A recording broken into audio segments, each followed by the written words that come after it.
हिंदी में यूपीएससी की तैयारी से संबंधित प्रोग्राम्स को देखने के लिए सब्सक्राइब करें स्टडी IQIAS हिंदी।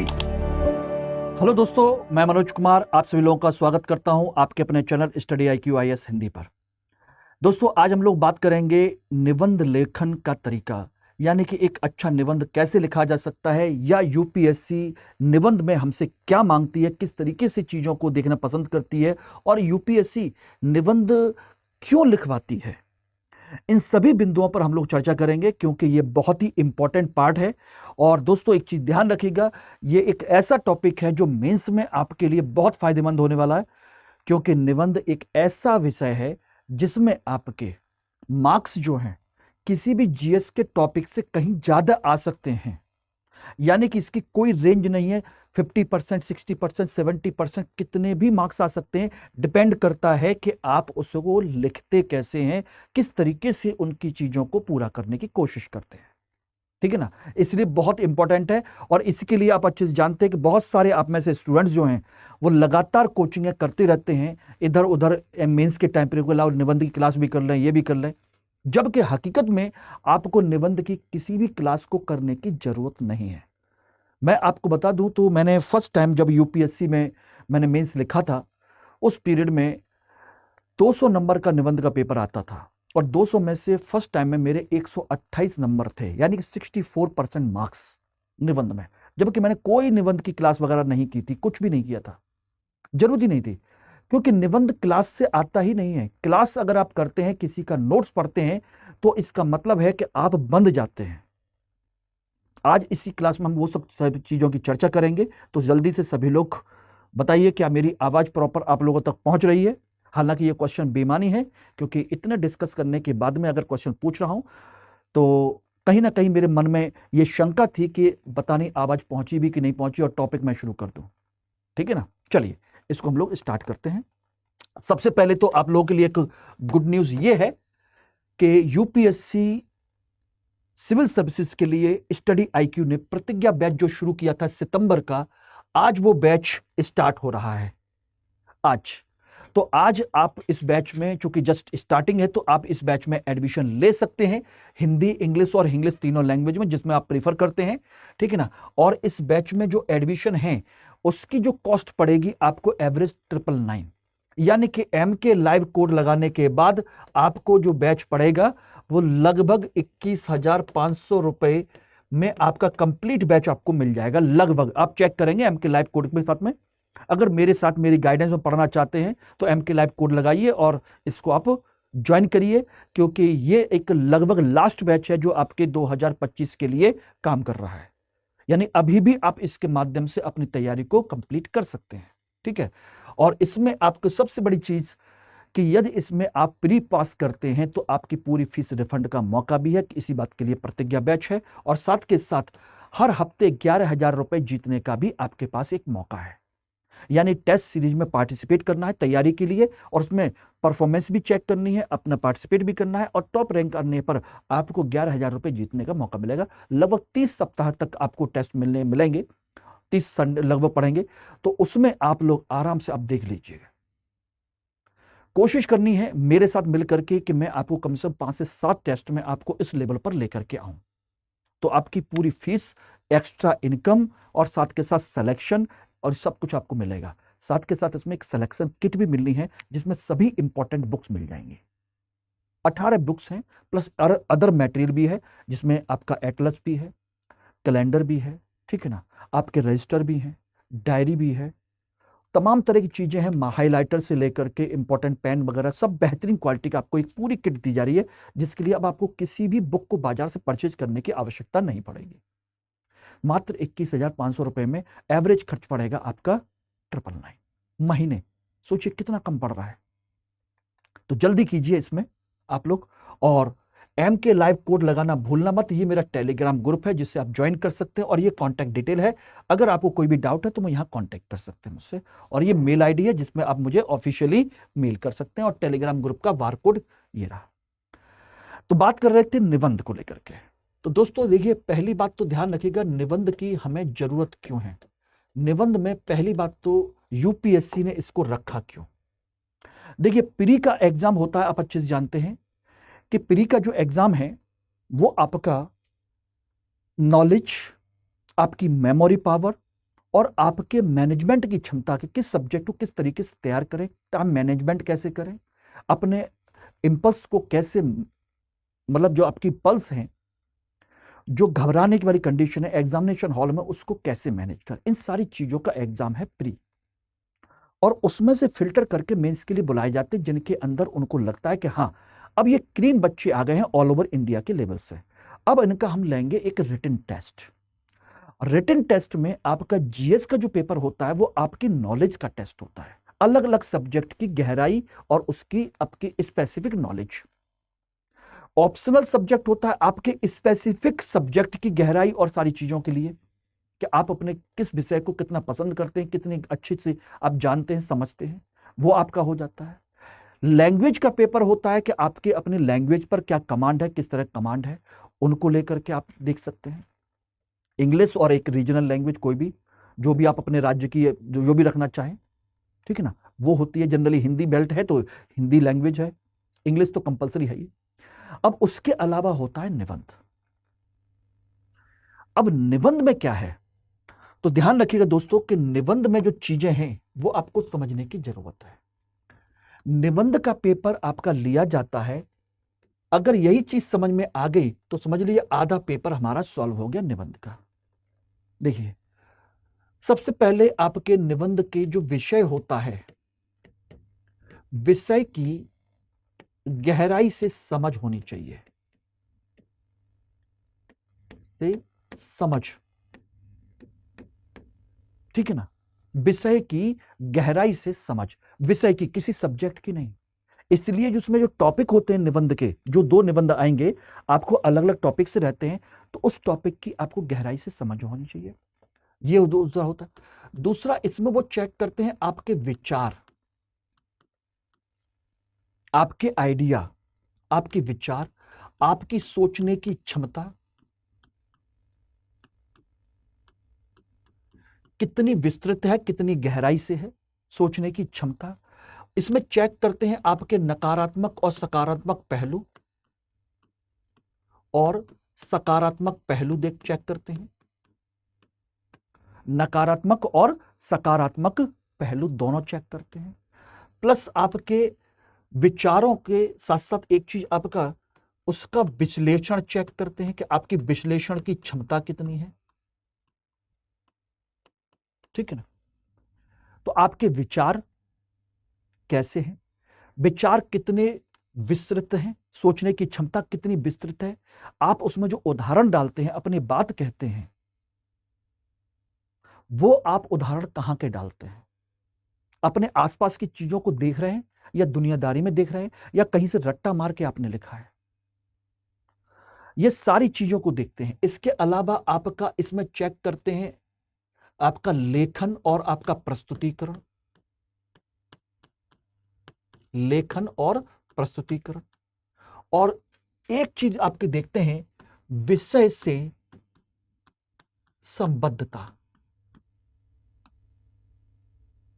संबद्धता, ठीक है ना, विषय से संबद्धता और यूपीएससी में उपयोगिता, ठीक है ना, ये सारी चीजें। तो 4-5 चीजों को इनको देखा जाता है। आपका लेखन कितना साफ सुथरा है, किस तरीके से आप प्रस्तुत कर रहे हैं, आपकी कितनी विचारों की गहराई है, ठीक है ना, कितना विस्तृत सोच पा रहे हैं, आपके आसपास के उदाहरण आप देख पा रहे हैं कि नहीं देख पा रहे, क्या कर रहे हैं, कैसे कर रहे हैं, आपके विचार पॉजिटिव हैं, नेगेटिव हैं, किस तरीके से। निबंध में ही आप खुल करके लिख पाते हैं, इसलिए आपके विचार निकल के आएंगे। जैसे अगर आप सत्तावादी समाज के लोग हैं तो स्वाभाविक सी बात है आपके लेखन में कहीं ना कहीं महिलाओं को लेकर के कहीं ना कहीं नेगेटिव पॉइंट निकल के आ ही जाएगा। वो हो सकता है कि कुछ मामले में ढीठ हो कि नहीं, लिखेंगे तो अच्छा लिखेंगे चाहे माने या ना माने, तो कहीं ना कहीं वो विचार आपके अभिव्यक्त हो ही जाते हैं। और विषय की गहराई से समझ, उस विषय को आप कितने अच्छे तरीके से समझ रहे हो।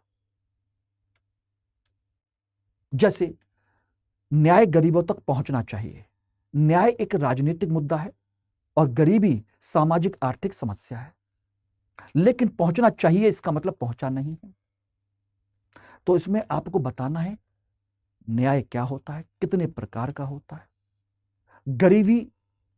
गरीब किसको कहते हैं, गरीबी की अपनी समस्याएं क्या है, कारण क्या है, और गरीबों को न्याय क्यों नहीं मिल पाता है, किस किस जगह पर उसके साथ अन्याय होता है, ग्रामीण क्षेत्र का, शहरी क्षेत्र का अन्याय, महिलाओं का और पुरुषों का अन्याय, महिलाओं की गरीबी, पुरुषों की गरीबी। इस तरीके से आप उसको देख पाते हैं गांव में, शहर में। वैश्विक स्तर पर न्याय के बारे में किसने क्या कहा है, किसके विचार कैसे थे, वो सारी चीजें आप इसमें देखेंगे, डालेंगे, और वर्तमान के एग्जाम्पल डालते हुए आपको बताना है कि राजनीतिक न्याय, आर्थिक न्याय, सामाजिक न्याय, बात समझ गए नहीं।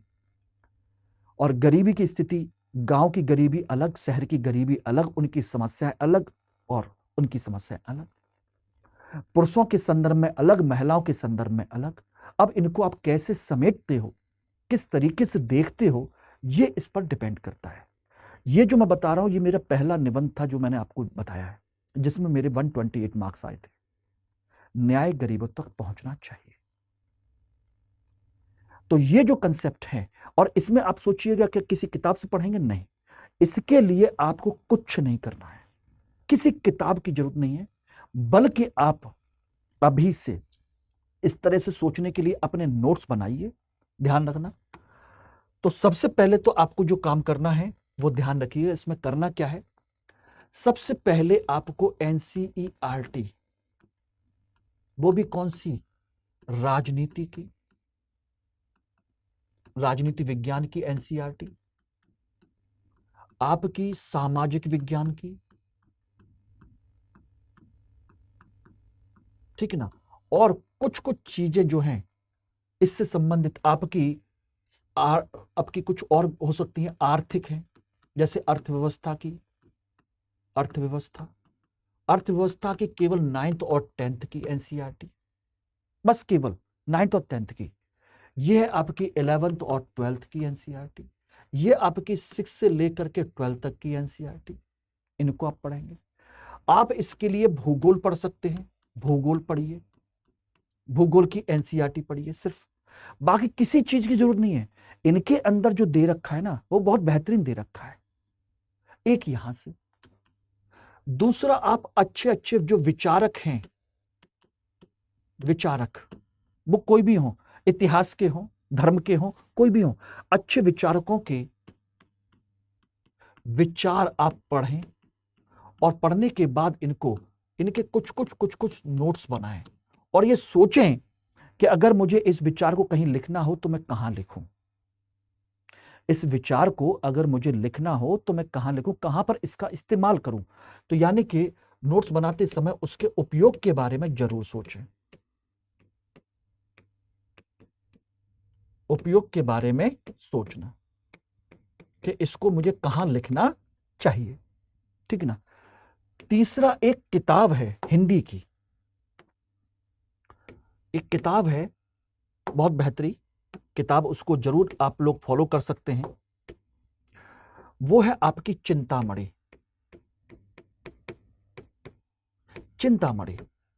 चिंतामणि भाग 1। ये हिंदी साहित्य की किताब है, भाग 1, इसको जरूर पढ़ें, ठीक है ना। जैसे मैंने कहा विचारकों के विचार, आप इसमें गांधी, अंबेडकर, टैगोर, राम मोहन राय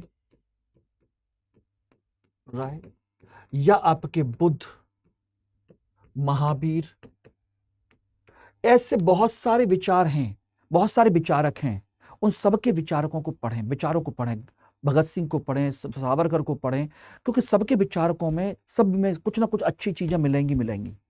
अपने देश के, विदेश के, किसी को भी पढ़िए, आदत डालिए, क्योंकि निबंध बताता है कि आप कितने गहराई में हैं, आप कितने विस्तृत हैं, आपकी सोच कितनी विस्तृत है, सारी चीजों को एक चीज ध्यान रखिएगा। चिंतामणि भाग जरूर पढ़ें, ये आपके निबंध की किताब है, ये इसकी है निबंध की किताब। लेकिन कैसे निबंध, ये वैसे निबंध नहीं है जो आप सोचते हो कि महिला शासक करती तो ना, ये चिंतन मनन वाले निबंध हैं। जैसे श्रद्धा क्या होती है, उत्साह क्या होता है, भाग्य क्या होता है, क्रोध क्या होता है, इस तरह की चीजें। क्या क्रोध को हम ऐसे भी सोच सकते हैं? मतलब क्रोध मतलब ये होता है क्या? उत्साह का मतलब क्या होता है? तो वहां से हमारी सोचने की क्षमता विकसित होगी। इन विचारकों के विचारों से आपकी सोचने की क्षमता विकसित होगी।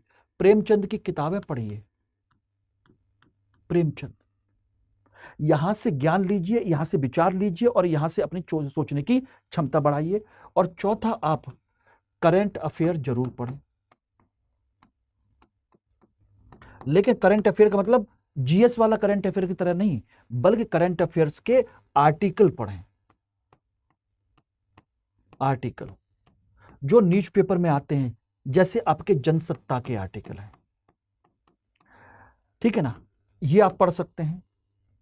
कुछ और पढ़ने की जरूरत नहीं है। उसमें इतना दे रखा है कि कोई एक व्यक्ति एक आर्टिकल लिखता है तो सारे पहलू खोल के रख देता है, उसके सारे पहलू खोल देता है किसी भी बिंदु पर। उसके अलावा एक चीज और भी इसमें आप कर सकते हैं। इसमें आपकी आती है संसद टीवी या राज्यसभा टीवी, उनमें जो आपके जो आते हैं विचार विमर्श वाले जो टॉपिक होते हैं, उनको जरूर सुने। उसके सुनने से हमारी और क्षमता बढ़ेगी, ये क्या कहना चाह रहे हैं, देश दुनिया के संदर्भ में वो अपने क्या पक्ष रख रहे हैं। न्यूज चैनल वाले मत सुनना, वो तो बकलोल होते हैं। मैं विचार विमर्श वाले जो राज्यसभा लोकसभा चैनल पर आते हैं, संसद टीवी पर आते हैं, उनके बड़े बड़े विद्वानों के विचारों को सुनना कि वो इस पहलू पर क्या कहना चाहते हैं, किसी भी करंट के मुद्दे पर या किसी भी स्तर पर। तो इनको आप अपने से तैयार करिए और अभी से तैयार करिए, क्योंकि निबंध कभी भी 10, 12, 15 दिन की क्लास में तैयार नहीं होते। वो रट्टा मारे जाते हैं, एग्जाम में कुछ और आता है, हम लिख के कुछ और आते हैं। ठीक है ना, ध्यान रखिएगा, ये है आपका कंसेप्ट। इतना करने की जरूरत है, इतना करते जाइए, धीरे धीरे आपको इसका बेनिफिट मिलना शुरू हो जाएगा। लेकिन जो भी पढ़िए उसके नोट्स बनाइए निबंध के लिए अलग से। टॉपिक अभी मत छांटिए कि हमें टॉपिक क्या मिलेगा। करंट के टॉपिक के साथ उनको तैयार करिए, उनके नोट्स बनाइए। ये नोट्स ही आपके एग्जाम के टाइम में काम आएंगे। ये पॉइंट जो बनेंगे कि ये बड़े अच्छे अच्छे विचार हैं, उनको सोचिए और उनको यूज करने की कोशिश कीजिए, उनको यूज करने की कोशिश कीजिए। ये है। और बाकी अगर मेरे साथ जुड़ना चाहते हैं तो दोस्तों ध्यान रखिएगा, 20 तारीख तक आप हिस्ट्री ऑप्शनल के बैच में एडमिशन ले सकते हैं, यानी कि कल तक। तो आप इस बैच को ज्वाइन कर सकते हैं। प्रतिज्ञा प्लस बैच है हिस्ट्री ऑप्शनल का। मेरे साथ पर्सनली जुड़े रहेंगे तो मैं वैसे ही आपके निबंध वगैरह बहुत सारी चीजें वैसे ही तैयार करवा दूंगा, ठीक है ना। और हिस्ट्री के बारे में तो आप अच्छे से जानते ही हैं, मॉडर्न इंडिया से बैच स्टार्ट किया तो आपके जीएस में पूरा रोल प्ले करना है। इसमें कोई करंट अपडेट नहीं है। इसमें आपके गांधी के, टैगोर के, अंबेडकर के, भगत सिंह के, बोस के, नेहरू के, सावरकर के, इन सब के विचारों को वैसे ही पढ़ लेंगे। तो आइए जुड़िए, कितना बड़ा आपको बेनिफिट देगा, ठीक है ना। और एम के लाइव कोड का जरूर इस्तेमाल करिए और ये बैच आपको पड़ जाएगा 14,999 से कम में, ठीक है ना। और लॉन्ग टर्म बैच ज्वाइन करना चाहते हैं, इसमें भी आप एम के लाइव कोड यूज करके 999 के एवरेज पर आप इस बैच में एडमिशन ले सकते हैं। और इसमें एडमिशन लेने की अंतिम तिथि आपकी 20 सितंबर है, यानी कि एक दिन और बचा है। तो इस लॉन्ग टर्म मॉर्निंग बैच में भी आप एडमिशन ले सकते हैं। इसमें मैं आपको पढ़ाऊंगा, इन सभी बैचेस में हिस्ट्री एंड इकोनॉमी मैं खुद पढ़ाने वाला हूं आपके साथ में। तो मेरे साथ जुड़े रहिए, एम के लाइव कोड लीजिए, कम से कम पेमेंट में आपका एडमिशन हो जाएगा। और मैं एश्योर कर रहा हूं कि आप लोगों का सिलेक्शन जरूर होगा, बशर्ते कि जो मैं कह रहा हूं उसको पालन करें। तो एक बार तो मेहनत करनी पड़ेगी, आप जरूर शामिल होंगे, ठीक है ना। ध्यान रखिएगा, एम के लाइव कोड लगाना भूलना मत। और ये कॉन्टैक्ट नंबर है, ये मेल आईडी है और ये टेलीग्राम का लिंक है जिसके थ्रू आप मुझसे ज्वाइन कर सकते हैं। और ये रहा मेरा Telegram barcode. Okay, thank you very much. Hindi में यूपीएससी की तैयारी से संबंधित प्रोग्राम्स को देखने के लिए सब्सक्राइब करें स्टडी IQ IAS हिंदी।